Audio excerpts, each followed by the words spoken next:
Oh my goodness. Thank you so much. And I love you. And thank you. So I found your message 6 years ago and studied it. And my life has changed beyond my wildest dreams. I have created a multi-million-dollar business. I have 100 employees that I love. And I have a beautiful family, and I'm getting to know what I want in a relationship more and more and more, and I'm really excited for that relationship to come. And so everything is amazing. And then there's this little tiny thought that comes up, and it's like, yeah, well, let's activate it, especially if it's troubling. Especially if it's a hindering thought. Let's bring it out into the light, and let's make it bigger. I know, I feel silly even bringing it up. Then why would you? Why would you? If you want something to dissipate, don't talk about it. Okay. If you want something to dissipate, don't discuss it. Don't bring it up. Don't think about it. Okay. Is this hard?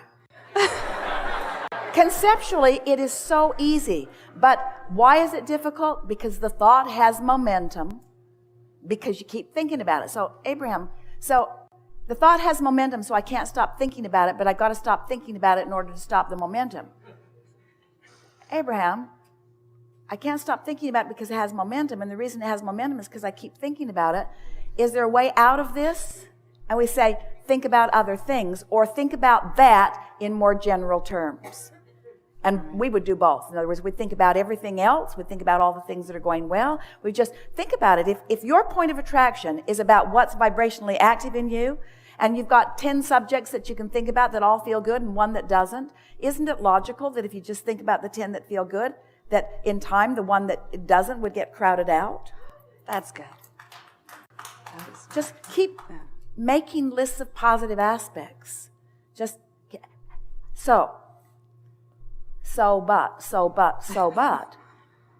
If it has momentum, I can't stop thinking about it because law of attraction keeps delivering thoughts about it to me and evidence of it to me.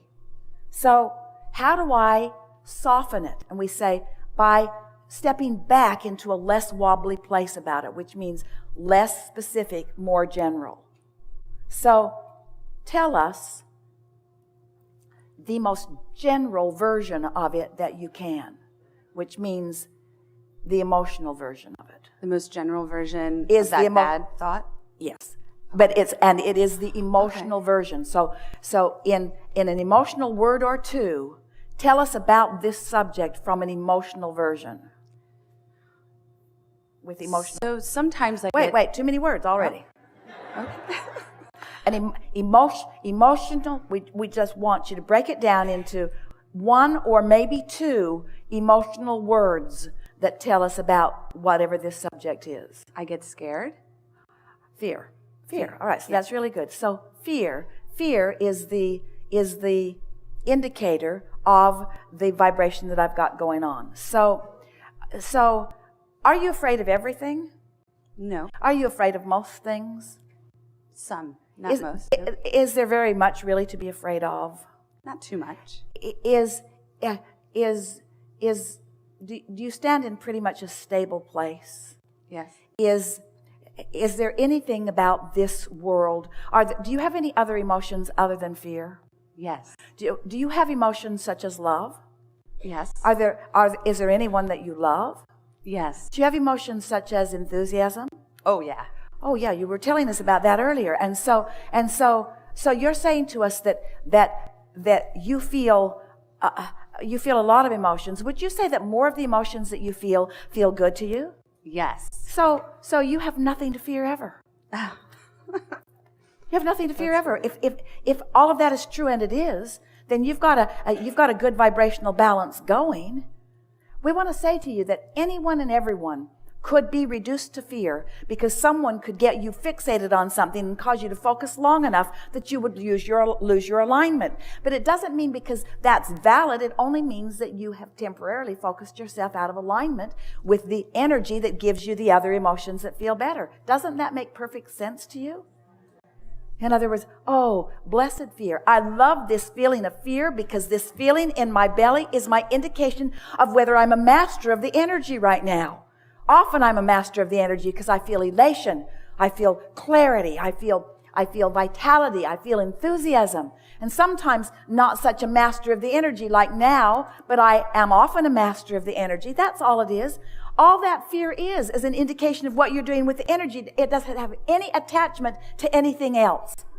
So when you reduce, now so think about this.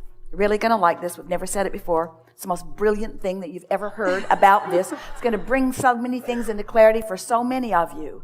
So do you get it that in the early stages of something, there is less momentum?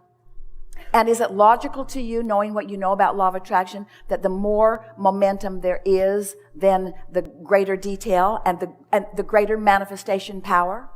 The more specific, then the... In other words, would you say that the physical flesh, blood, and bone, physical knock-on-wood world that you live in, that it is the detailed, more faster-moving energy? In other words, it's out here on the leading edge. It's manifested. It's the momentum. Would you say that there's an emotion and that the emotion is the early stage of the manifestation, and that the more that emotion exists and the bigger the manifestation gets, that then there's a bigger manifestation that more can see? You following what we're getting at? So does it follow? That took a little while for Esther to spit that out, but you got it, didn't you? In other words, there's more speed and there's more manifestation once something's been going for a while. And the emotion is back here at the basis of it. So can you see, let's say that you've got some great big wonderful thing, and back at the beginning of it is an emotion that feels really good. Let's say you've got some great big, not very good feeling thing, and at the very beginning of it is emotion that doesn't feel very good. What we're saying to you is, if you can take that bad feeling emotion back to the basis, which means talk about the emotion, not about the manifestations, not about the details, focus on the emotion, you can shift the emotion from one of fear to one of feeling good really, really easily, and then the manifestations must adjust themselves. And if you don't do that, if you're doing what our friend was doing a little bit earlier, if you're trying to weigh the pros and the cons and you're dancing all around it and you're trying to explain things and you're trying to figure out how you got here and trying to blame others for being here or blame yourself for being here, then you just keep yourself out there where you have no power. You got to get back to that vibrational center. Doesn't that make perfect sense to you? Yes. So, rather than trying to solve your fears by taking the manifestation in its fullest blown sense in the way it is appearing in your life experience and sorting it out there in the details, instead, don't give your attention to those details. Give your attention to the way you feel. And then remind yourself that you have control over the way you feel. And watch how every demon, everything that you do not want must cease to exist in your experience because you have taken its power away at its root. Thank you. Thank you so much.